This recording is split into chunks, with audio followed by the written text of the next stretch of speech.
What's up, world? Nicholas Coriano, the business planning guru. Check me out, thebusinessplanningGuru.com. Our sponsor, myself, NickyNice.com, my numismatics collection, runtothebag.com for the hats, the money tree, because we believe in a lot of money. And we're going to talk about RFPs today and what it takes to get a response, a good response, and how to write a good RFP. For those that don't know, went to business school, went to law school. I've written tons of RFPs for clients. Everything from small government contracts to federal government contracts to RFPs for construction bids and organizations. So today I'm going to tell you how to write an RFP that will get a response, that will hopefully win you the contract. So I got some bullet points here that I'm going to go over, 8 to be exact, on exactly what it takes to win an RFP. But the first thing, for those that don't know what an RFP is a response for proposal. And I got some of my notes here on my phone to make sure I don't miss anything for you guys. So the first thing you got to know is, what is an RFP, right? An RFP is a response for proposal. That's usually when a government agency or a private corporation or a local government or state government, federal government, they put out a request for a proposal for something. So for example, town hall needs a new roof. They don't just hire anybody or they hire their friend. They put a request for proposal out or a request for bids. Sometimes it's called RFB. RFP is request for proposals. RFI, request for information. RFQ, request for quotes. It's all basically the same thing. It's asking contractors, hey, how much is it going to cost for us to repair this roof?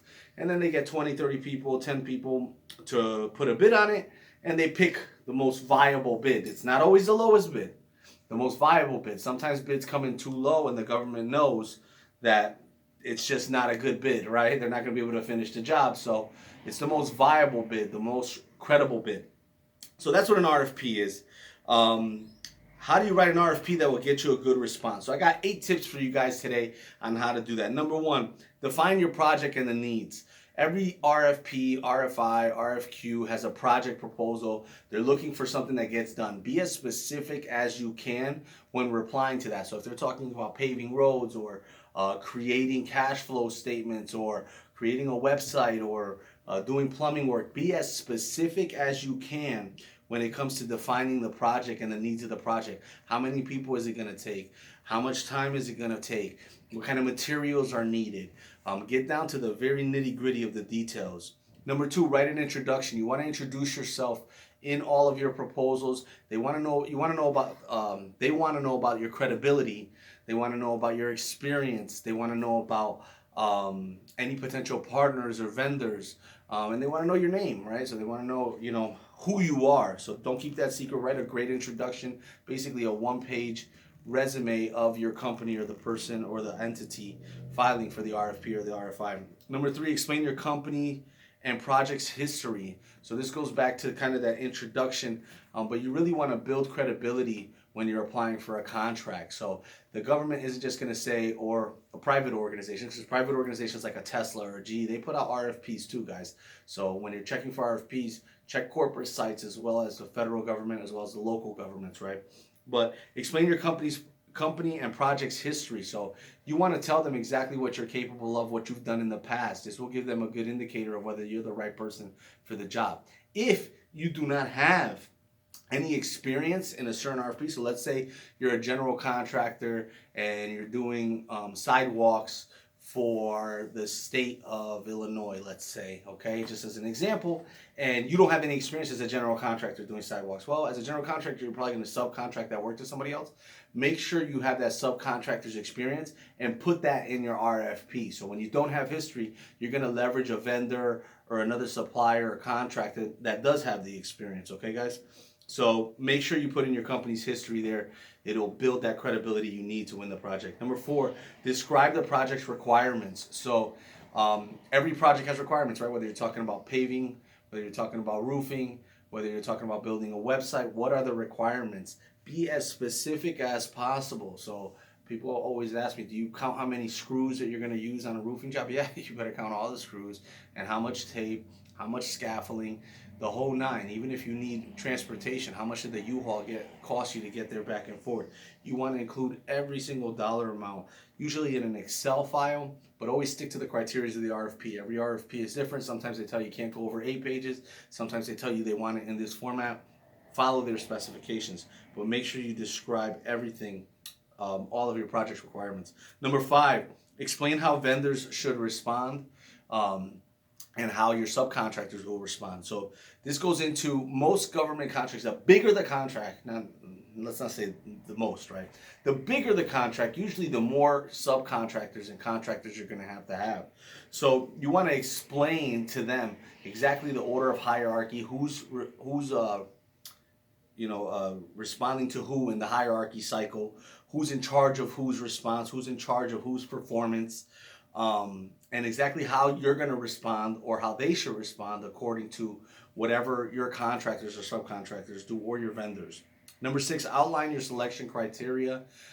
This goes back to really focusing on the table of contents. When an RFP, the table of contents will tell you everything you need. In that table of contents, it'll tell you where in the RFP it has your requirements. So there's certain requirements for every RFP. A lot of RFPs give you a rubric. So basically they'll say you get 5 points for demonstrating the history of your company. You get another 5 points for the bid and quote part. You get another 5 points for describing how you're going to tackle X, Y, Z. They give you a rubric in the table of contents. You're going to go to that section. That'll give you the requirements for the RFP. An RFP can be 80 pages and 30 pages is disclaimers, right? Or 10 pages are maps. Whatever it may be, there's a small section in the RFP that actually gives you the requirements. Focus in on that section. You're going to have to reference other parts of the RFP, but make sure you outline your criteria for the RFP and the requirements there. And once you outline that, then you can dig deep into each section. But outline it first, because if you try to tackle it all at one time, you may run out of the page count, you may miss something, etc., etc. Number 7, note your timelines. This goes for several things. One, for the RFP itself. So a lot of RFPs, they're going to want a certain time performance. So whether you're building the website or you're providing furniture for them, when are you delivering the furniture?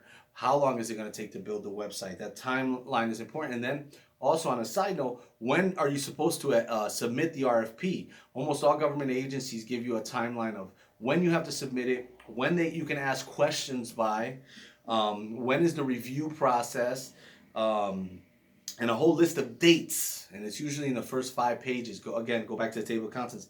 But make sure you're keeping track of those dates to submit the RFPs, right? And then when you're actually filling out the RFP, make sure you included strict timelines on when things are going to get delivered and when performance is going to come through, right? And my last tip, proofread and revise the RFP. Proofread and revise your RFP. This is pretty simple, straightforward, right? Read it again, check for grammatical errors, check to make sure that certain sections are in combination with other sections and that you have everything that you need. Perfect and timely and neat and organized. Make sure everything's the same font size. Make sure everything's the same fonts. Make sure your pages are squared up.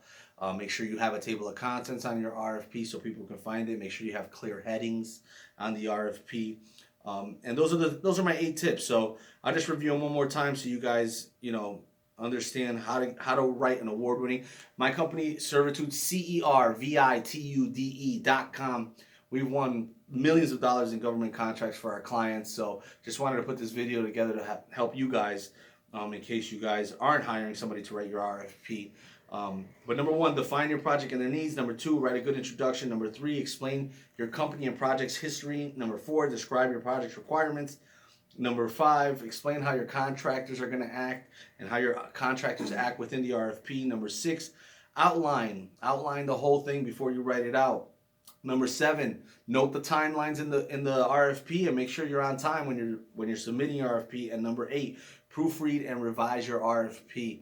Those are my tips for today. I hope this was helpful. If it was, give me the thumbs up, subscribe to the page, check out servitude.com, CERVITUDE for an RFP. And I got a bunch of links down below this video on YouTube for RFP advice, RFP questionnaires, where to find the government contracts, and more.